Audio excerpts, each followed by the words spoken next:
mobile material recovery facility ay donated no ng ating partner sa city is yung UNDP, no? Partner natin sila para ma-implement ng mas maayos yung ating solid waste management sa syudad. So, ngayon nandito tayo ngayon sa City Hall sa barangay sa RH3. Binaba natin yung serbisyo natin, which is itong mobile MRF. Ang nakalagay dito na machine ngayon is yung bottle crushing.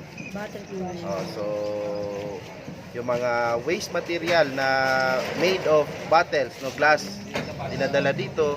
So pinupulverize natin siya. So after natin mapulverize yan, may mga programa kami na gagawin natin siya, no, ihalo natin sa mga semento, no, gagawin natin ilalagay natin sa mga semento. Alternative ng mga buhangin, mga balas natin. Ano po yung malaking advantage? Yung mga ating mga waste product ng mga glass, no, mga bottle, hindi na siya nadadala sa ating dump site.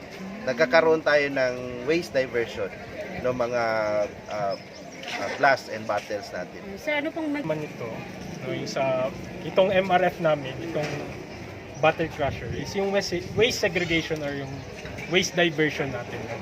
So, ulitin ko lang na hindi na siya mapupunta sa dump site. No? Instead na mapupunta siya dito na natin siya ginagamit.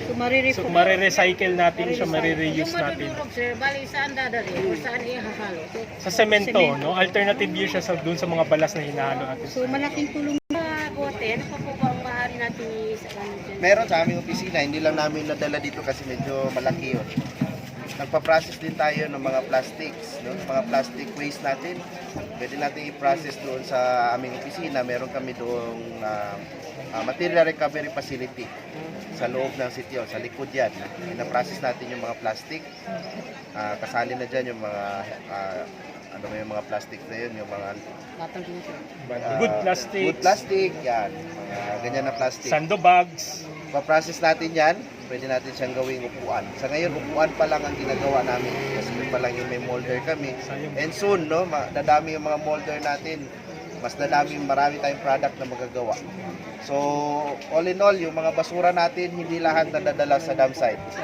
Which is good kasi una-una, less yung madadala sa dump site, less, matagal magamit yung ating dump site. Sir, kailan pa po nagsimula ang ganyan? Itong programa natin is sinimulan natin itong ibaba, itong mobile MRF. Starting nung nag-start yung ating barangay sa City Hall. No, kasi ang binabalak sana namin dito ibaba na siya sa barangay. Pero dahil nga may City Hall sa barangay, doon natin sinasabay, no. Pa lang naman ito, panimula pa lang. Kahit wala nang City Hall sa barangay, tuloy-tuloy na rin yung pagbababa na natin. This is the first time po. RH4, Poblacion 7, Poblacion 7, and this time RH3. So after this activities, sir, sana mo kayo mag-mobile para makuha ang mga... Hindi pa ba natin nakuha sa atin, no? Hindi pa nabigay sa amin yung mag-schedule pa kami kung anong barangay ang So next. panahon po natin, sir, sa lahat ng mga kabarangay natin kung ano po yung gawin nila para makabigay sila ng... Sa mga barangay, no? Mga barangay, pati sa mga tao. So lahat na lang, no? Para sa lahat. Kabuuan. Para sa lahat ng mga constituents ng Cotabato City, hinihingi namin, no, sa aming opisina na i-practice natin yung proper waste segregation. No?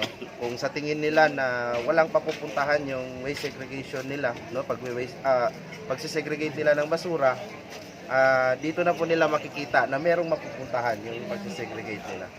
Merong panggagamitan diyan.